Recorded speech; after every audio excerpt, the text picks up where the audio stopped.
livelihood and money making. Welcome to Fly Nubian Money, where we help you master your mindset and maximize your money.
Everybody, what's up, ladies? What's up? How my queens doing today?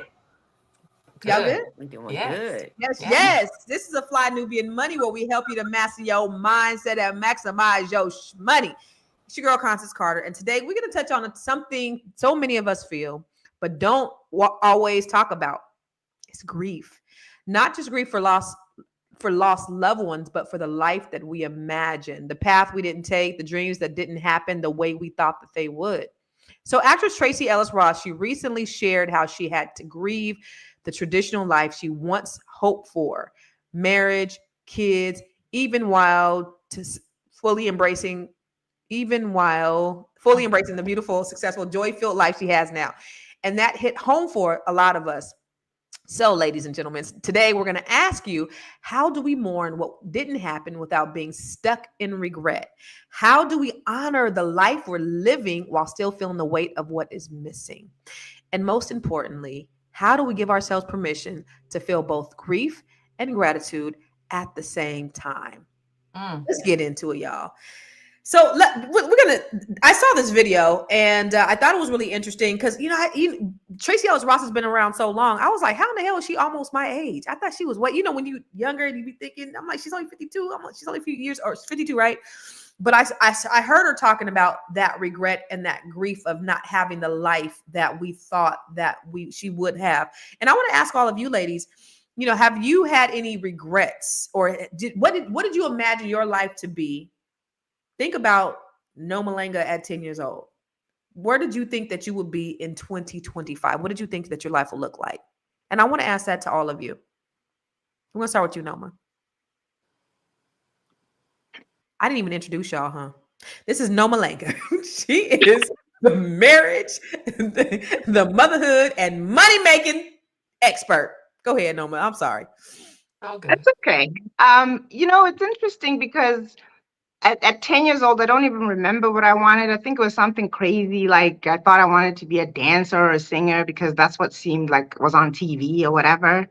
But I come from a family of teachers, and eventually I thought I don't want to be a teacher. But the last thing I did full time was teaching. I was a full-time college professor.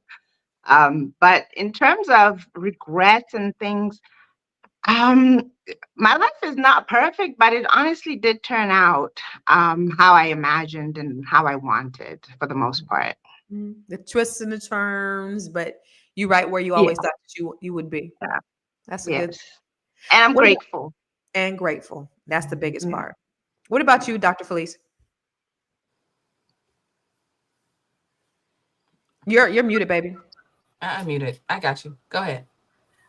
It's crazy, but I used to, and I'm not trying to age myself, but when I graduated from college, I wanted me and my friends to do like the Melrose Place thing, right? Where we all live in this nice high rise together, going out at night, having, mimosas and going like dating different people, getting our master's degree. And we all did. We went down to Central Florida. We was going to go to Central Florida, get our master's degree together, live in a high rise and all that other stuff. And boom, bang, boom, I got pregnant, right? Like literally right after I graduated college. And and I wasn't trying to get pregnant. Like I was using protection. And so that was a huge like weight for me. And I had a lot of questions running through my mind, like, God, like, what did I do? Because I knew I came from a religious, faith-filled background. So I knew you wait for marriage, like, so I had all these things flooding me. And I had a good friend when I found out that I was pregnant, and she passed away last year. She said to me, she said, Felice, we're going to raise your baby together. And you're gonna be fine. She says, don't you worry. We're gonna still be good, and we're gonna raise her together. And I don't know, something about those words during that time when I was really dealing with a lot of the choices that I had made up until that point. And it freed me. And I just kind of knew I was gonna be. So I really did have an idea about what I was gonna do. And literally having a baby totally changed that view, that trajectory. I went from a college partying girl to a mama, like in that year. And so but it was the best thing that happened to me. Mm-hmm. Nice. What about you, Miss Black Hollywood? When I was in 8th grade, no, I'm gonna take it back. When I was younger, I was probably 7 when I developed it. I realized that I had like somewhat of a singing voice, and my grandma was like, "Oh," and put me in the choir. And I was the kid that was at home making up routines, watching Martin and watching In Living Color. I was about 8, and I was like, I want to do that. I come from a very funny family. Everybody is silly and has like this comedic timing. And although I didn't know all of that, but I saw it, but I kind of held it close to my vest, right? So, but throughout my life, those little things kept being introduced in different ways, like that artistic side of me, people encouraging me to do that. And here we are in Hollywood years and years and years later. So doing exactly what you thought you was going to be doing. Yeah, I knew I was going to be an artist. I knew I was going to use my creativity. It's all I have. It's my genius. Amen. Mm-hmm. Good for you. What about you, Nessa? I don't know you have a master's in public policy. Yeah, thank you. I don't know what I had envisioned, like Tiara was talking about. Very young, the only thing I knew is that I wanted to move to California. That's all I knew. I didn't really, I figured, oh, I can model, I can go to school. I knew I wanted to eventually figure out a way to own my schedule, and I wanted to move to California. So I knew that very early on. Then I moved. I did undergrad, grad school, graduated during a damn recession, right? So I really had no idea what I was going to do. But I just kept, bumping my head in different avenues, trying to opening up different businesses, trying to see what works, what didn't work. And it worked out. A lot of bumps in the road though. A lot of, like, I ended up taking care of my dad, and a lot of things that wasn't on my necessary journey that I like if I would have designed it. But we don't design our journeys, God does. Life be life. So yeah, life be life. But I Mm-hmm. appreciate I think that everything that happened to me, I'm grateful for. Even though in those moments I felt angry sometimes. I felt like I was losing a part of me. I was grieving in those moments, right?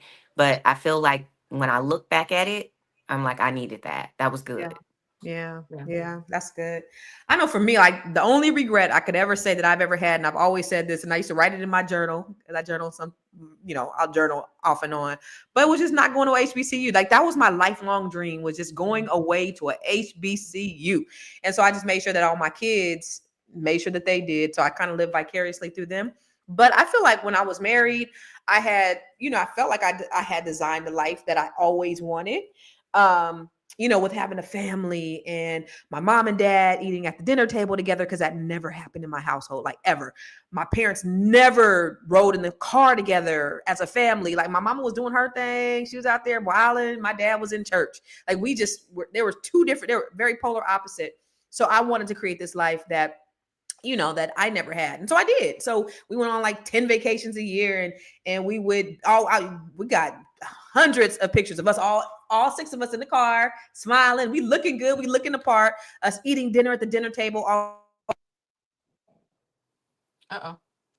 having the best parties and doing all those things. And then, you know, life, just like you said, life happened. But I think that when life happens to you, it really happens for you. And so it's all a part of the growth and all part of the journey. It might not be your plans, but it certainly is God's plan. And if you just kind of stay the course, you'll see the purpose in it all. But let's look at the video from Miss Tracee Ellis Ross so that we can have a conversation around that. But this was good. It's good to get to know y'all in a little bit more intimate level, to see where y'all been, where y'all going. And, you know, as much as grief does surface for me around not having children and not having a partner, I still wouldn't want the wrong partner. That's a great point for people to hear. I'm not interested in that. You have to make my life better. It can't just be, you know, I'm in a relationship to be in a relationship. So even though the grief does emerge and that comes and I hold that, I think of what I've done, and I think of, I woke up every morning trying to do my best. I didn't wake up one morning and be like, I'm going to mess this day up. That's right. So I must be where I'm supposed to be. And I don't know. Sometimes I think of all of the things I've done, the courage that I've had to have, and what I've had to learn how to navigate as a single person with no one to hide behind. Yeah. And it's built a really beautiful experience around me. And I have incredible friends. Yeah, that's good. But, you know, do you think, I'm going to ask you, Tiara, since you're a single woman of a certain age, but you've had a kid, she hasn't had any kids, but do you think that for her, it's more of a societal expectation? Because I know that society could put a lot of pressure on single women of a certain age. Or maybe it's a combination of her not feeling like she's done what she needed to do, because certainly I think if she wanted to, and I know it's not about settling, but certainly in the 52 years of living, you've come across somebody that may have been worth. You know, I think that the industry working, let's just talk about Hollywood for a minute. Tracee Ellis Ross has been in the industry for a very long time. And one of the things that is not encouraged in Hollywood is a family. You don't come here, like, everybody is in pursuit of something. And it's really not the nature to stop and have children. It isn't even really like set up that way. When I moved to Hollywood, I was like, yeah, I'm a Halle and have a baby when I turn 40. And that's what I said. When I had Lauren, when I found out I was pregnant with Lauren, I was traveling from New Orleans to Atlanta. I had just gotten representation for Atlanta. I had representation in LA, in Canada, in New Orleans, and then I was headed to Atlanta. And I just had this little pouch. And I was like, I don't know. I keep running and I don't know why it won't go down. I had no idea that I was pregnant with Lauren. I took a pregnancy test. When I went to New Orleans, I was home. And we went to Walgreens and got a pregnancy test. And I was like, my life is over. Right? Immediately was like, my life is over. What am I going to do? My manager was like, this was not in the plan. Right. And it wasn't. So I'm just saying, it's not really encouraged. It's like, I got this baby. What I'm going to do? But, you know, 3 weeks after Lauren was born, she was in a theater with me. I was doing a stage play, right? So like, she just had to roll, and it's kind of the reason why she is, I think, the way she is. But it's just not encouraged here. Like, people aren't thinking about, when am I getting married? When am I getting a husband? They're saying, when can I advance in my career? But I do wonder, when money, and it's in the headline, but like, my biggest question was like, does the money and the success fill in the gap? Because when you laying there and rolling over by yourself and all of that, it's just like, it's tough. This is a tough industry to be in. We're going to talk more about having warm thighs in the bed when we come back from the break. Ew. It's a good show right here. But I'm biased. If you are just tuning in, you are watching Fly Nubian Money, where we help you master your mindset and maximize your money. My name is Tiara Williams. I'm also known as Miss Black Hollywood, and I'm the proud producer of this show because it is lit. If you want to receive notifications for when we go live Monday through Friday, 1 to 2 p.m. Eastern Standard Time. All you have to do is text the word Queens to 87948. That's Queens to 87948. That's QUEENS to 87948. Also, if you want to grow your money and not blow your money, all you have to do is go to flynubianmoney.com. There's all kinds of resources, there's courses, there's free giveaways. There's just no reason to be broke in 2025. All you have to do is go to flynubianmoney.com. Obviously, you don't want to be entertained here. You want to know enough to grow. Wait, I need to put that on a shirt. You got to know to grow. Got to know to grow. So know and grow with FlyNubianMoney.com. So I got a question for TD. Is he watching the same thing as us? Because where do we blame men, or who blame men? Did she blame it? Anybody here blame a man on? Was anybody? Okay, I just thought maybe I was tripping. Maybe I missed something. No, I didn't miss anything. And I just want to say to less likely, bless your heart. Bless your heart, sis. Bless your heart. Bless your 20 heart. 20 years is a long time, ma'am. Less likely. Sex is really good. Anyway, let's Okay. missing out, sis. Okay, so back, Noma, from what Tracee said, I think a lot of women that are success minded often have this, where they're so focused on their career. And I know you said that was you at one time, but you're so focused. You're like marriage, motherhood, and then we talk about making money. Is it because Western society has us all fucked up, thinking that we got to be more focused on the other things outside of the things that are truly important? Because at the end, I think when they get to the end of their lives, they do have those regrets, right? Everybody's like, no, I don't subscribe to the norm. But then they be on their deathbed like, I should have, I could have, wish I would have. Yeah. What do you think, Noma? I think it is this modern Western thing that you got to really be a go-getter, ball buster, boss lady, all of those things.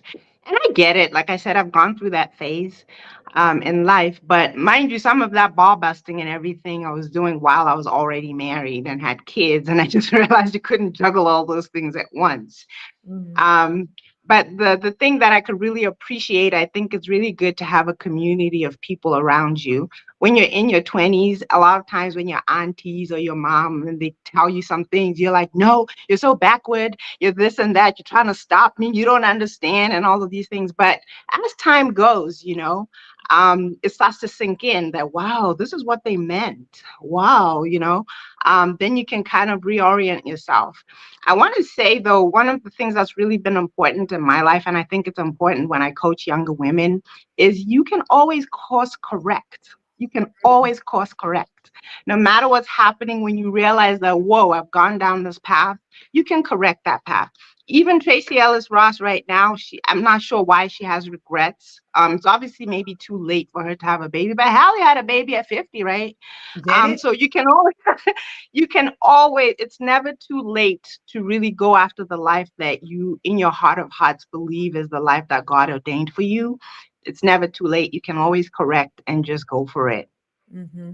Yeah.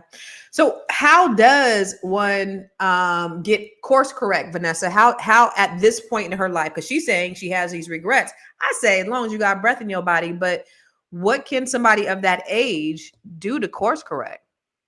Well, I think for her, one of the things that she said in there was she just doesn't want anyone, right? She's not going to sacrifice just having anyone just for the sake of saying that she's in a relationship.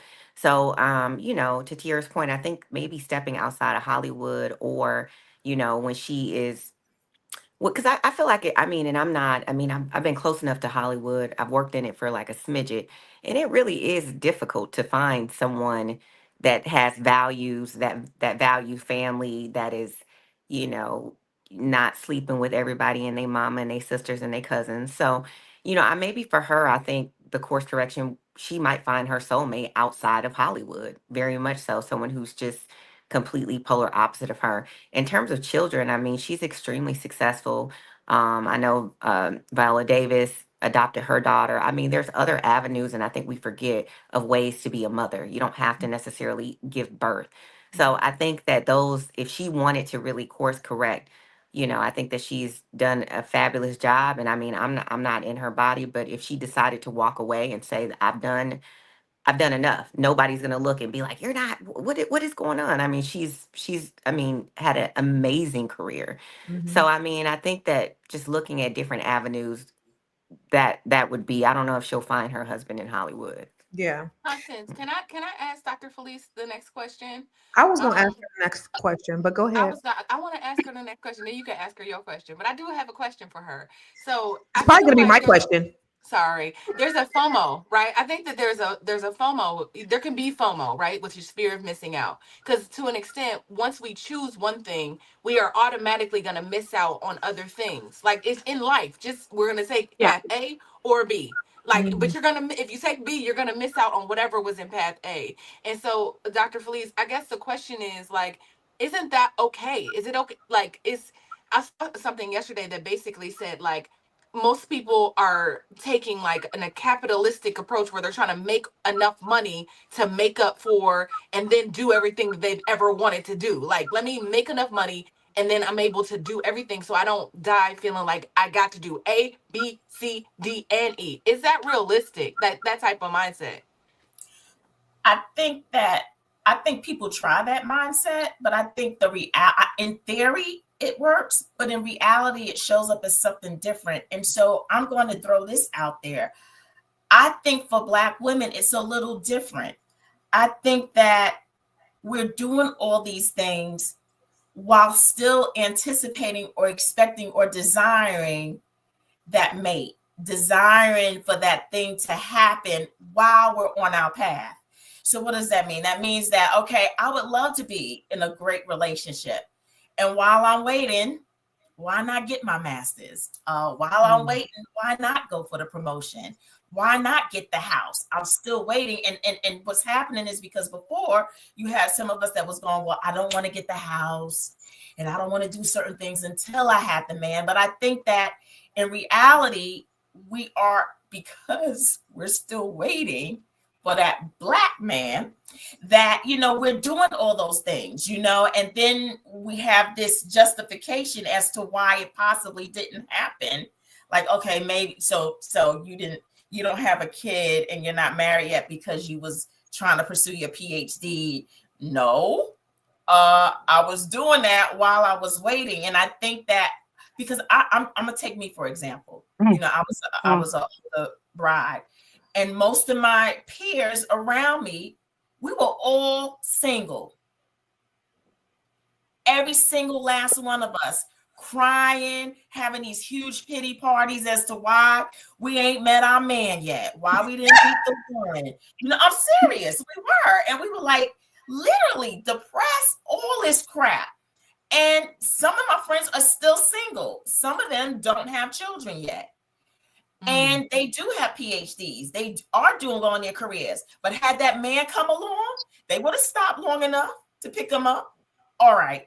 So I think it's a little different with us. We can't just say that we was on this ladder to success and didn't have time for it. It doesn't present itself to us the same way that it does to other people. But I also do this to you as well, what Tracee said too. I think a lot of people, and we don't stay in our lane, and we always looking outside of our lanes and at other people and thinking that the grass is greener, not knowing that half the people we looking at settled. Because at the end of the day, it ain't that hard to really get a man. Oh, it's not hard at all. That is not it. It's not hard. And it's not and that hard. It's the right man. Right. And it's not that it's not even that hard to convince them to go down and say I do to you, right? It really isn't. And so a lot of the people that we're looking to the left and to the right, they've settled. Yeah. But we've created this narrative about what their life is like because they're showing up in a certain kind of way. They show up in spaces real happy, like, ma'am, and they dealing with some shit at home, right? So that's what am I saying? Excuse my French. Lord, you said that shit though. You said that shit. Say that shit. We got to go to commercial. So I want to finish our thought. Yeah. And I want to respond to the waiting. When we come back. Noma, wait, because I want to know, because I saw you shaking your head. Good shit, Felice. Good shit. I want to know after the break. I know. You're busy, you got things to do, and you can't take us on the go with you every single day.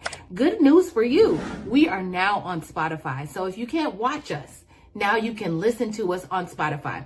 Search Fly Nubian Money and all the episodes shall appear. All you have to do is like, subscribe, leave a 5-star rating, leave some comments, tell people how you love us so that when other people come along and are looking for a great show to watch, they can find Fly Nubian Money too. One last thing, and just in case you've been sitting under a rock, Fly Nubian Money now has an investment club. We are the Fly Nubian Money Club. It's easy. All you have to do is go to flynubianmoneyclub.com, and I am committed to bringing in top experts from all industries to help you level up. They're teaching us the skills that we need to compete in this market. We often say that nobody is coming to save us, not the government, but guess what? We're coming to save us. I'm coming to save you with the Fly Nubian Money Club. So listen, all you have to do again is go to flynubianmoneyclub.com. We have a 30-day free trial set up just for you, just for those people that are struggling. Even if you ain't struggling, you ain't got to struggle. I'm coming. Okay, let me stop playing. I'll see you soon. Yo, that was some good shit. Keep talking yo shit, Dr. Felice, because you the shit, girl. I got a really quick question though, because this is interesting. Do you think that our generation, I mean, and I'm just speaking to me, like I feel like I was raised to just go get it, get to the bag. You don't. I mean, I was raised literally taught like, don't worry about marriage, kids, go get educated, get your money, have fun. Like that's literally, and I feel like we have a generation of women who are bosses. Like Black women are of our generation are the most educated women. We're the most successful business owners, the growth differential between. So do you think that there's a correlation between like that and then missing out on, because I mean, I got married late, I had a child late, and I only have one, but I was scared to have a child because I was like, it's too expensive, it's going to mess up my life. But do you think that mindset is a part of the reason we see women like Tracee or women who are like having less children or something like that? I want to go to Noma, but I will say to answer your question, because I think, you're younger than me. So I teach my daughter what your parents teach you. And so like, because my daddy basically drugged me down the aisle and I was only 22. I was like, but wait, I'm having some moments really quick. Hold on. And he was like, come on. So for my, when I got married, I wanted to travel a little bit. Let's be married for a little bit. He wanted to knock me up. He was like, let me lock her down. And within a month, and it's not like I did anything differently, but he kind of knew. Like for me, I think men more know how to control. They, whether you have a kid or not, they know how to do, if you're not taking any birth control, because they can do the birth control pull. But anyway, for my children, for my daughter, my thing is, girl, have fun, travel a little bit, live your life. Not saying don't think about having a relationship, but just you'll enjoy your kids much more when you have them a little bit later. So that's what I'm teaching my kids, because my parents, they encouraged me to get married early, and they got married early. My mom, was 16 when she had my brother. So I think it's this next generation, millennials on, probably, that are more taught to, go out and get it for a minute. We're not really taught to marry. But I know you was over there chomping at the bit, Miss Noma, when Dr. Felice was talking. What was your thoughts? I was reacting to the word waiting.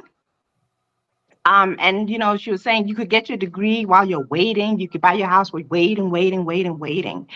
And I think that's one of the issues that we have. Like, you understand that if you want to get even just a basic bachelor's degree, you got to apply, right? You got to get accepted. You got to take all these courses. You got to do all these things. And then after 4 years, you get the degree, and then hopefully it'll help you get a better job and so on. Why can we not apply that same level of focus and dedication to finding a mate and building the life that you want? You see?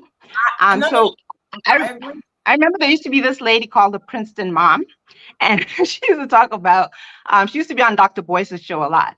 And one of the things that she said, well, she was like a Jewish lady, and she was like, one of the things that I see Black women and the difference between women in our community is they go to college, they get those bachelor's degrees, master's, PhDs, but the thing that they're looking for when they're in college is a husband. Yep. They'll get that degree, and then they go home and be like a rich white woman, housewife, whatever. We go there to just get the degree and then abandon something that down the line we're going to regret not pursuing. So that's one of the things that I think we really miss out on. I think when you tell your child to just go for, degrees or success and all that. I feel like we've thoroughly failed our girls by telling them that. Because then we create women that are unmarriable. Noma, but our situation is much different than a white or Jewish person, because when you look at even going to HBCUs, it's less Black men at HBCUs than even non-Black people. So we can't go, it's when you talk about out here, it's 10-1, 9-1, it's 30-1 if they're going definitely it's different, but is the focus there? Yeah, there's so the focus there. So let me interject because you're from Africa, right? Botswana. Botswana. Oh, and no, not mean anything bad. But that is her culture, right? And so no, it's not. Every time I'm on this show, people say it's my culture. No, the values that I talk about, I learned from African American women who are married and had families. That's where I've been in the United States since I was 19 years old. The women that really raised me were African American. So my brother, I was raised around Nigerians, and my youngest brother is Nigerian. And one of the things that I've learned from some of them is that they do know the value of family a little differently than we do. And so with that being said, we're also kind of competing with because a lot of our African American men, if they're not marrying white women, they marrying Nigerians. And so where's that at? They are. Look at it, like, seriously. And so they know there's something intrinsic about them that they know the value of what marriage is and what it can look like and how to engage with our men differently than we know. And I'm just saying that from my girls, like, I didn't know what it was like and didn't know what was modeled. And I didn't have, so I'm very thankful that you had African-American women who fed into you and taught you that. I didn't have that experience. There were no African-American women coming to me, telling me what it would be like to be in a relationship with a man and how to model that. But I did know to get educated. I did know that you keep separate bank accounts, which is not accurate. That's not what we're supposed to be teaching our girls. And so, not that it's a bad thing, it's that it's a bigger thing. And so it is apples to oranges. And even though we're going into these schools, what I'm proposing is that though my mother taught me, you get educated and keep a separate bank account, I was still wanting to be in a partnership with someone of the opposite sex in hopes of getting married and maybe one day having children. And it just wasn't happening for me. And it's not that I didn't want it. It's not that I wasn't positioning myself. It wasn't happening for me and my girls. And that is the difference that I'm talking about, that even though we're taught that, I know what I wanted and I wasn't getting it. I was trying to go on dates. Now, one of the things I also do agree with you is that Black women don't put in the effort that it takes when it comes to dating. Like white girls and all other ethnicities, it's a gig. It's a full-time gig that they decide to work, and they work it. And everybody in their village is cooperative. They put the word out and everybody in their village is looking out for them. Look, Becky is free. And we want everybody on Becky's team to be looking out for Becky. So everybody on Becky's team, like, Becky's single. Not us. We don't do that. I knew women like that. I knew African-American women like that who were really, I even took a course some years ago that was called Dating for Marriage. And it actually really works. I saw so many women get married and get married to quality men. And that's because they really made it a priority. Operative, because dating is not a problem. Finding men is not a problem. Well, you have to date with purpose. Yes. Purpose is also important. But I will say this, because I want to make sure that we differentiate, because on Tuesdays, we have Aisha on here, who's from Nigeria. And then we also have you on here, and you're from Botswana.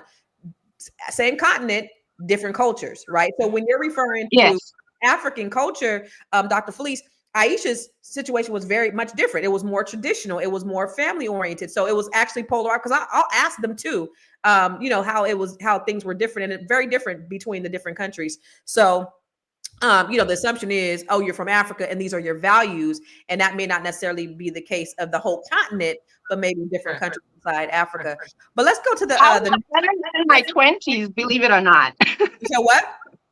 Feminist in my 20s. And I said I didn't want to get married. I said I didn't want to get controlled. I mean, I was just off. You was a rebel. Yes, I was. Yes, I was. We're going to go to the next video. I talked about this the other day on Instagram, but I think that the conversation surrounding Tracee Ellis Ross is so interesting for many reasons. And I'm going to try to stay on track and make one point, because we can take this so many different directions. But I just want to speak to something, because I feel like one of the common themes or narratives that people are pushing back against Tracee for is like this idea of like being single automatically makes your life terrible, or having a relationship just makes it better. Like, people act as if being with someone doesn't involve regret, right? Like, because you're partnered up, life just automatically feels better. Because you're single, life just has to feel worse. And it's not true, right? I've been on both sides of the coin. I've been in a long-term relationship and I've been single. And life was probably harder in the wrong relationship, right? Like, being with someone isn't going to like make your troubles go away, or life is going to happen, like even with someone, right? And the goal is to have someone that can ride out those waves, those ebbs and flows of life with you. But bad things are still going to happen. And being single, the very same things are going to happen. And you can have community and friendships and other relationships that, still give you that emotional support that we all ultimately want.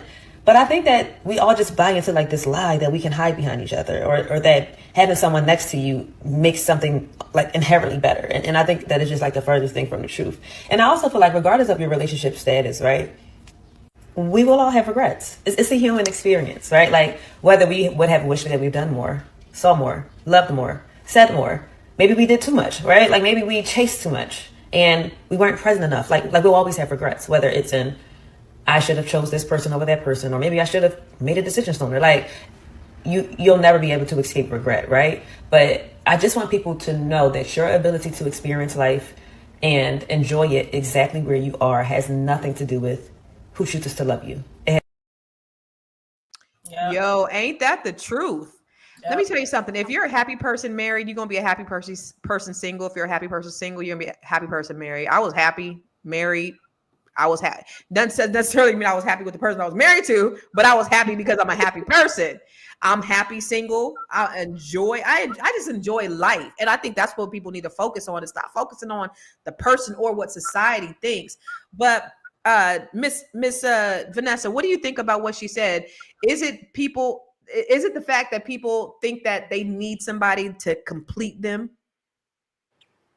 I think it's a combination of both. I mean, I feel like the values of family should be promoted. I feel like we need to, like, how I feel like I was raised, like, not to seek a man. I wasn't given any tools to like really look for a man or date, or how to date for marriage or any of that. Like, I was just like, YOLO, have fun, get your money, depend on yourself, be an independent woman. And I do feel like when you have a society that's based in that, and it's not taught on both ends to the man or the woman, then you devalue the foundation of family, which I feel like is very important on even an economical level, right? So it's great that people are happy and single, and like you said, if you're a happy person and you're happy with yourself, that's great. But looking at it from a cultural perspective and building a community, I mean, people get married for multiple reasons besides love. You get married for the foundation of family, economics, the growth of your community, and your, like, Black culture. I think so. I do think, dating for marriage, I think that it's good when we have woman and man married in a relationship happy. But I do believe that if you're with the wrong person, that can be more detrimental than you being single. Yeah. So you might, in constant to you might be a happy person, but I do believe if you get with the wrong man, you might become an unhappy person. Mm-hmm. So I believe that in some situations it is better to be by yourself until Mm-hmm. you can find someone who doesn't diminish you or doesn't take away from you or doesn't hurt your mental health. But in general, like, what I want to change is the way that I teach my daughter, and I'm still learning a lot of stuff, is like the books you guys are recommending, like Dating for Marriage. Those are some of the tools that I want to give her, because I do believe that had I been given, different tools, maybe some things would have been different for me, and the heartaches and in the type of experiences that I had in prior relationships that were not good for me, because I was looking for the wrong thing, or just out here like, oh, whatever, whatever goes, So, I mean, I think two things can be true, but I do think that we as a Black community need to value the foundation of marriage and family. Yeah. Yeah. And we definitely need to put it in the forefront. We're going to go to break, but Tiara, when we come back, I do want to know, for you, being a woman of a certain age and also single, how do you find purpose in your singleness? And, in a society where it says being single is the equivalent of being lonely. We'll talk about that when we come back from the break. Are you a Black business owner looking to expand your reach? Well, has Fly Nubian Money got good news for you? We are building a Black business directory to connect you with customers who need your services. And here is the best part. It is absolutely free. Email us at info@realvirtual.net. Send us your business name. Tell us a little bit about what you do, what services you offer, your website address, and your contact information. That's it.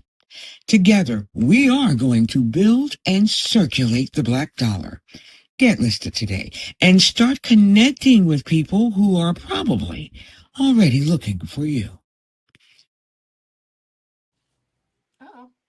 All right, Miss Tiara, what do you think? How do you find purpose in that? Yeah, can you hear me? Can you Yep. hear me? Okay. I live in a state where it has been said that it's much tougher to find a man, A period. Black Or man. just a Black man, because Black men generally don't check for Black women here in California. Yep. I heard somebody say it was literally racist, right? I think on one of our other shows that so I think that is for me. I feel like that is probably the reason why I'm not married so far. If I would have still been in New Orleans or any southern state or still on the East Coast, I feel like I would be married by now because my life would be a little different. So, I know that my life isn't over. I still feel like I have time. I have not, I don't associate my value and my worth with like a person, although I know that, and I'm gonna say this, she said like necessarily standing behind somebody or standing alongside somebody doesn't make your life better. I mean, I would argue it does, especially if it's right. We keep saying like the wrong person and the wrong person, but when it's right, it can make a difference. I know when I've had good men in my life being like, I'll pump your gas, I'll go get your stuff, I'll take out your garbage. Those little things, I'd be like, "Woo, Jesus, thank you." Right. Like, appreciating just the small things, or not having to think about a date night, or him just bringing me something. I'm like, "Mom, my computer broke," and he brought me one, right? Like just little things that I don't consider, right? Because nobody wants to do it all by themselves. So Yeah. I would say that it is better. Two is always better than one. Absolutely. And so I'm not, I don't think of it like, oh, I'm lonely or that I'm washed, or as Kevin Samuels would say, that I have no value because I'm over 35. I'm in my early 40s. I'm still popping. I still got my looks. I still got my person. Popping. You know what I mean? I got all the Period. things. So I don't worry about me finding a partner. Now, I do have to get out of California. And I do turn on my app when I'm in other states. Like I'm expanding my reach and So I think that'll be, I'm being intentional about that. Yeah. But also, I want to say this. It took some growing. Like I think you have to go through a process where you become ready to even be a partner to somebody else. Like, can you live with a man? Are you a nice woman? Are you like, who are you? And are you ready to meet a partner of your dreams, or a partner that can be good to you? Can you guys be good to each other and ready to be good to each other? So Yeah. I would rather me be ready for that. So I prepare in that way. We're talking about having the money and the career, but I've been preparing my spirit. That part. And that's part of the intentionality I think Nomalinga was talking about. You got to be intentional about that thing. Dr. Felice, for women, for certain type of women though, like Tracee Ellis Ross, someone who has visibility, she has success, she has money. I think it may be harder for a woman like that because of, her having the visibility, and men may be intimidated by that.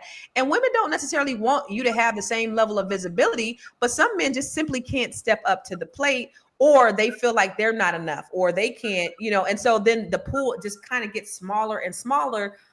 The bigger that they are, men tell me all the time, Constance, you're so smart. You're one of the smartest people I know. And, and sometimes they could be intimidated by you being smart. And I don't want a man necessarily to have the same things I have. I want him to be able to teach me something. That's the thing, like intellectually stimulate my mind, baby. You got me. We can figure that thing out.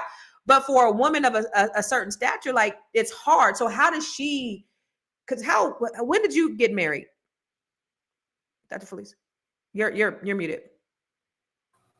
How long you been married? I've been married I've been married 7 years. So you were established. Yeah. So what did you do? And what should women that are established be doing to be able to attract that man that they're looking for? Partner? And this, everybody may not agree with me, but this is where I evolved to. I got to the point in my life where I got tired of crying about my state. And I realized that God wasn't withholding marriage from me. He wasn't sitting on his throne saying, Felice, I can give you a car, I can give you degrees, I can give you promotion, but a man I will not give you. He wasn't saying that to me, right? There was something about whatever I was doing within myself that wasn't my time. And so when I settled that I was good, and I started finding gratitude in my current state, and I literally said to God, I'm good. Like, I had been on 4 of the continents out of 7 with me and my daughter, single. We had done more with me, God, and her than her friends who had parents who were both married. We were living great lives. And I said, God, I have a fulfilled life. And I know that whatever you got for me is for me, and I'm going to have it. And so I'm not from the mindset, this is the mindset I'm from, that because you're in the universe, then there's a counterpart for you. That you're just not going to be out here all magical and wonderful, and there's nobody out there that can be your partner. I don't believe that. I believe that your partner is out there because you're there. And so it's just not your flow. And as long as you are finding gratitude and being content with your now and being intentional and still having the desire, I hope Tracee doesn't give up on her dream.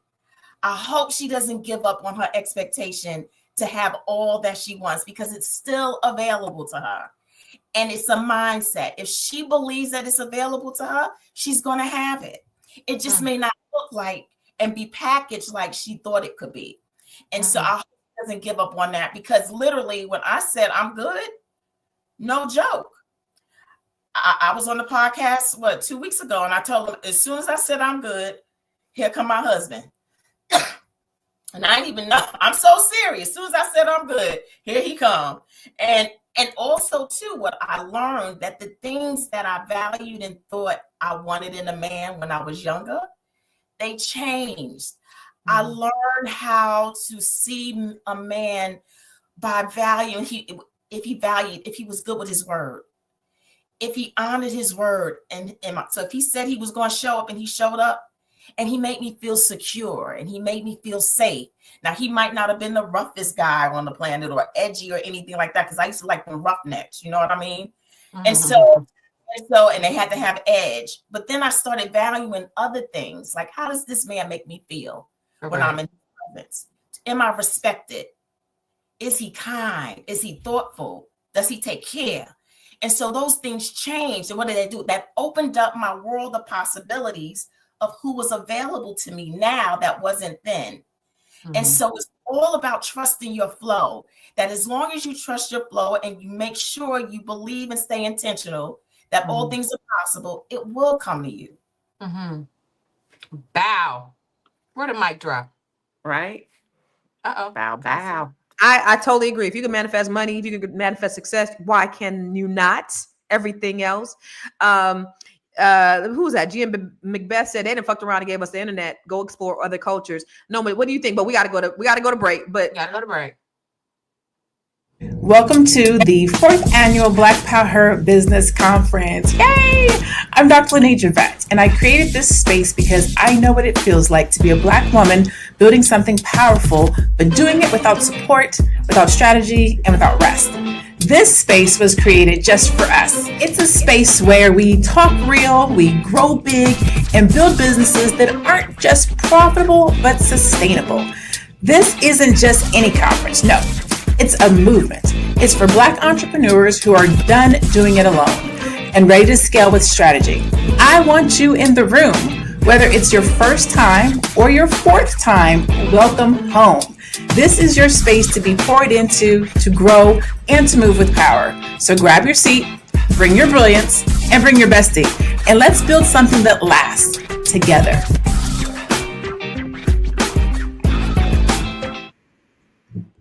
listen, I love it. I'm gonna be at the Black Power. You gonna be at the Black Power. Yeah, she gonna be hosting the Black Power. Let's go. I think my good friend Bashan Shaw gonna be speaking at the Black Power. Good shit.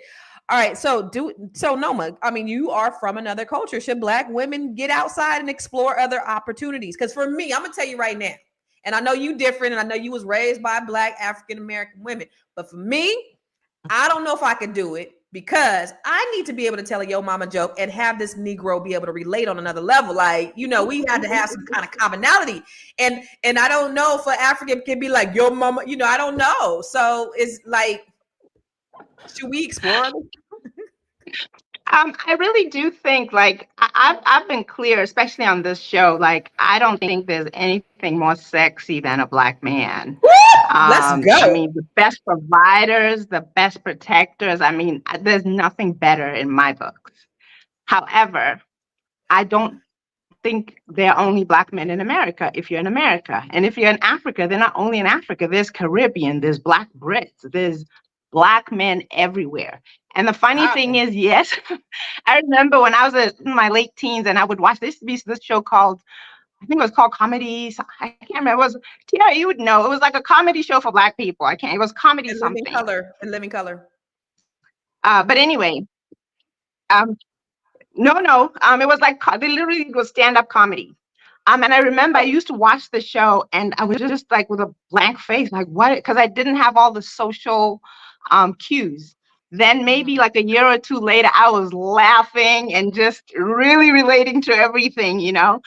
So yeah, I understand that barrier can be there, but let me tell you, there are other things that when you really focus in on your values, you can still build a friendship. You can still have common values. And I like what Dr. Felice said about where you now start honing in on really what kind of a person is this? What kind of a human being is this? And that then really opens you up to a whole world of men. I just want to drop one more thing that always makes men on Facebook go nuts, okay? I always say date 5 or 6 men at the same time. Just take sex out of it because you don't want to be sleeping with 6 men at the same time, right? And date them all. Enjoy getting to know all of them. Let them earn exclusivity. And then the one that earns the exclusivity, then you can kind of start talking about taking it further. Black men lose their minds. What? You mean she'll be dating other people and all this other stuff? But the thing is, why would they expect exclusivity when they're not offering it? Right. And you don't know if he's the best thing for you. And that's one of the things that I learned in dating for marriage. You can't just date one person and let them waste your life for 5 years only to turn around and tell you he's not ready. I mean, what? Right. No. Right. They have to earn that exclusivity. You get an AARP card talking about you ain't ready. I do want to shout out. I know, like, this is not anything to brag about, but boy, you fine. I mean, you is kind of. That's a picture. I mean, I can see why you. Yeah, I see what you're doing. That's the Black woman effect, though, because if they was married for 10 years, he kind of fine. I don't know. I might swirl on that. Because he was married to a Black woman. That's why he fine. I might swirl with that. I'm just saying. Let's look at these slides. So only 26% of Black women are married compared to 48% of white women. Wait, let's wait. I just need to marinate on that. Come back. I need to see you guys. Okay, I need to see 26 of Black women, only 20. Y'all, do you know how small that is? Only 26% of us are married. That is sad. And y'all know that's the reason why our wealth is so much lower than everybody else's, because we don't have a family. We don't have a two-people household, a two-parent household. 26. You know how low that is? Let that sink in. All right, go back to the slides. I'm sorry. I just had to. Not our fault. The number of women aged 40 to 44 who are child-free has doubled since 1976. 19% of Black women in this age group are child-free. That's interesting too. All right, what else? 63% of women report having experienced grief for life events that didn't happen, including marriage and children. 63%? Wow. That's high. Everybody having regrets. 70% of child-free women report higher financial stability and flexibility in life choices. Yeah, you could be the rich auntie. I was like, Absolutely. say them, the rich aunties. Rich auntie, yes. So what do you think about the idea of only 26% of us not being married? Is it the incarceration? Is it the men, aren't dating Black women? Is it the homosexuality? Is it all of that? Is it and then on top of that, we have the red pill, blue pill. We got the battle of the sexes. We got the high value, low value. We got the I ain't finna go to no Cheesecake Factory. We have all of those factors playing in our ability to connect as Black people. What do you think, Vanessa? I mean, I think it's a combination of everything, really, but I mean, my biggest thing is I feel like we have to teach our men and our girls to not only value marriage and look for it the same way that we push degrees and everything else, but also, what Dr. Felice was saying, even when I was younger, I would like a certain type of man that wasn't necessarily good for me, a roughneck, someone who seemed like he was a little bit street, like I thought those things were cool. So I think but as I got older, same thing. I realized nah, that ain't what I want. I don't want no one like that. I want someone who values me, who's kind, who shows up, who I know could be who wants to be in a relationship and have a family.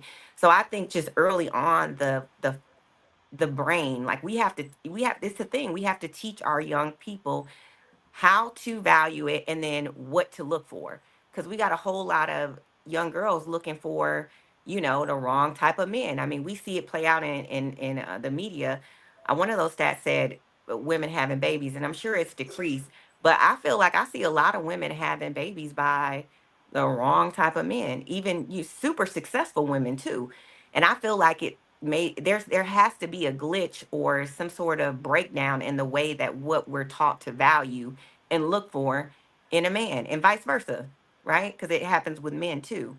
So that's what I think personally. I think it's just how we're educating our people and placing value on it. That's interesting. So much to unpack. Let's look at this last video and then we're gonna head on up out of here, y'all. I had to get to a point in my healing journey where I understood that my life was not going to turn out the way that I thought it was going to turn out. Things just weren't going to look the way that I thought they were going to look. And once I finally accepted that and settled with that in my mind, I was able to properly grieve the life that I thought I was going to have and make peace with what I thought I was going to have and say, okay, this isn't a reality for me anymore, but now I can lay this to rest and create a new vision for the life I would like to have going forward. That's what's up. She's like 2 though. Like she can still pivot 20 times before she turns 40. Like what are you talking about? You don't have even that left. Like you still got Similac on your breath. But let's go ahead and end it with our final thoughts on that note. Tiara, what do you think about what she said about, listen, I can still kind of, pivot and life is not over. Give us your final thought on that. Yeah, I think somebody already said it. As long as we have breath in our bodies, as long as we wake up, really the sky is the limit. It's really just what we believe. What do you believe you can do? I met a woman who had started singing at 62 years old. I don't know, 62 years old. She was like a Spanish singer. And at the age of 65, she won her first Grammy.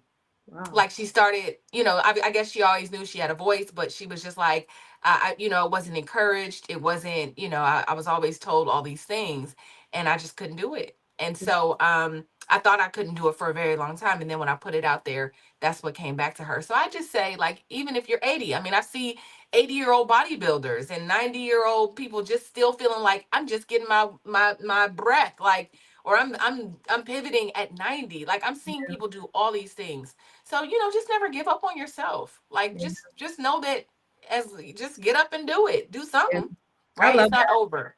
Right. If you're interested in learning more about me, I'm Miss Black Hollywood. I'm at MSBLACK Hollywood across all platforms. So, come holla at me. Holla. We actually have a lady in the Net 7, Dee Dee, the attorney. Remember, she was 60 when she pivoted to filming. Yes. Did her first movie and got all kind of awards from a film festival at 62. It's just crazy. Like, as long and I had got to a big old fight with my sister over that because I was like, listen, you're 52. This lady started at 62 and look at what she's doing. So as long as you do have breath in your body, God, the sky's the limit. I think that's the cheat code too, y'all. And I'm just going to say this and I'm going to be quiet, but I think that's the cheat code, like using your time wisely, but also like, I know sometimes people be like, oh my God, I turned 40 and it's over, right? Okay. And then they don't do anything because they're frozen looking back at what didn't happen at 20 and then they end up not doing nothing at all. Yeah. But it's like at 40, if you're like, I don't know if y'all watched the Tina Turner story, but at 40, Tina had left Ike and she was doing cabaret in Vegas. And she was like, I want to do stadiums like U2 and Bono and all of that. And they was looking at her like, I hear you. God, if you don't sit your old ass down. Old, your voice is kind of weird. And, all of these things. And look what she did all of that after 40. Wow. Our show tomorrow is about millionaires not making their first million until like they're in their 50s or their 60s. And so, that really, I think society tells us that, but it's not real. Dr. Frazier says, like, life gets better and better, but he's like, my life got even better at 70. Man, Dr. Frazier's so dope. Right? He was like, it got better at 70. So, that's the shit that we need to be on, just knowing that as long as you got breath in your body. Miss Noma, what are your final thoughts, darling? I just want us to also have a sober moment. When I was saying that a lot of times we fail our young girls when we tell them to go for, everything except family and children. Women have a finite number of years in which they can have children. And it always breaks my heart to see a woman who's gone past childbearing age and she's struggling or it's just not going to happen for her. Be that as it may, if I wanted to have children and I had not had them, I have like 100 children. But if I had not had children, I would explore other options. There's adoption. People in your family die and children are orphaned. You can still give that child the love, the family, and pour into that child just as much as the one that you had birthed in your womb. It won't be exactly what you thought it was, but my goodness, it would still be something that you're doing that you can pour your heart and soul into, rather than looking back at your life and wishing that you could change something that's never, ever going to change. The last thing I want to say is I want to talk about this idea of settling. That's another word that really bakes my cake. People will talk about the fact that when people get married or choose a partner, they've settled. But the truth is, if you wanted a husband and children and career or whatever it is, and you end up without it, that's the worst form of settling. Like if you end up where you didn't want to be, you literally settled for a life that you didn't want. And I think we need to really think about that. So when you say settling, understand that when you think you're settling for another human being, they are settling for you too, because you're full of mistakes and flaws and all kinds of things that they have to deal with. What it is you have to come to a place where you can accept the good and the bad, but the best of what they're offering and what you're offering is magic. And then start from there. And it can be a really beautiful thing. If you want to find me, I'm on Facebook as Noma Langam Charlie Moses. I'm also on Instagram as Noma Moses, and I have a YouTube channel as Noma Langam Charlie Moses. I also do have a charity. It's called Paths for Our Girls, where we help young girls in school who sometimes miss school because they don't have sanitary supplies. If you would like to reach out and help them, it's pathsforourgirls.com. Thank you, Noma. Good stuff. I love the magic. Let's go, magic. Come on, Black girl magic. Miss Vanessa, what you think? You know what? I just feel like anything that you want in life, you have to be intentional about it. And I use the word intentional because whatever it is that you want, no matter what age you're at. First of all, age doesn't define. We put that construct, that social construct, on ourselves, or we listen to people that are fearful to do things that they want to do, and so they project it on you. So just be intentional about what you want to do every day, and the things will come true. And find your tribe, because truth be, if you have a goal, whether it be family, a husband, a career, your tribe, and I mean the people that support you, will support that too. I think we're sometimes we put ourselves around what I like to call light dimmers. They want to dim your light because they're afraid to do the things that they want to do, or maybe they haven't reached the potential that they aspired to be, or they had these dreams to be. So be intentional and find your tribe. Everything else will be all right. Amen. Good shit. Where can they find you? You can find me on Instagram at Vigo Paul. All my information is there. I'm an entrepreneur. I run a construction company in LA. So if you need any work done to your house, please hit me up. Once again, that's at Vigo Paul on Instagram. And thank you guys for the comments and all the good talks. Vanessa, why have you not put my brother-in-law and hyphenated your name on here? Damn. I mean, I just go Paul August. What had happened was, well, first of all, when I'm logging on, I'm just hitting. What had happened was, next time you get on this show, you better say go Paul August after that. That's all. You better get it together, sis. You better get it together. All right, don't beat me up, y'all. Let me tell you guys, this is the only thing I gotta say. Don't live your life with regrets. You never want to be at the end of your life and think what could have, should have, would have happened. That is the worst place to be. The graveyard is full of $1 million ideas because a lot of people have just went to the grave without stepping into their purpose. Get in alignment with your purpose. It's so uberly important. It's rewarding. I really can say, if I died today, I would be a happy person. I've accomplished everything that I've wanted to accomplish. I continue to try to serve others. Just find your purpose, whatever that looks like. It may be marriage. It may not be marriage. It's okay. But whatever that looks like, whatever your happiness looks like for you, be like Nike and just do it. Go for it. That's all. And that's the reason why I coach Black women, and the average age is funny, is I think about 60, 65 for net 7, somewhere around there, where women are really deciding what they is that what it is, Tiara? It feel like it. They right? OGs, OGs, where they're trying to figure out what they want to do when they grow up, and they're doing. Wait, come off real quick, Tiara. Was you there last week when Dr. Deborah said, I said, Dr. Deborah, what you do since you joined Net 7? She said, I wrote 5 books. I got 3 speaking engagements. I got 2. Like, she's almost 70. Yeah. You know what I'm saying? So it's never too late as long as you have breath in your body.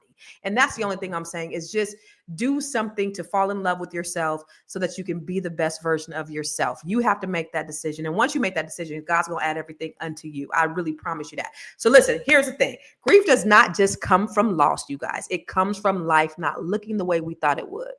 And that is okay. The dreams that we let go to make room for new ones. The past we didn't take, don't cancel out the beauty of who you are right now. You can definitely honor the life that you wanted and still love the life that you have. Give yourself that grace. Remember, you are not behind. You're just on a different journey. And listen, thank you guys for rocking with us today, because we're going to be here every single day of the week, Monday through Friday, 1 p.m. Eastern, 10 a.m. Pacific, same bad time, same bad channel. And listen, we're on Spotify too, right? So all you got to do is search for Fly Nubian Money on Spotify, text word Queens to 87948. We in here. But we do this because we love you. We want to just pour into you. We love having these dialogues with these beautiful women and these different perspectives, which is always a great thing. Yeah. And I think that today was another rich conversation. What you guys think? Y'all think so? Always. Yeah, good shit. All right, we'll see you tomorrow.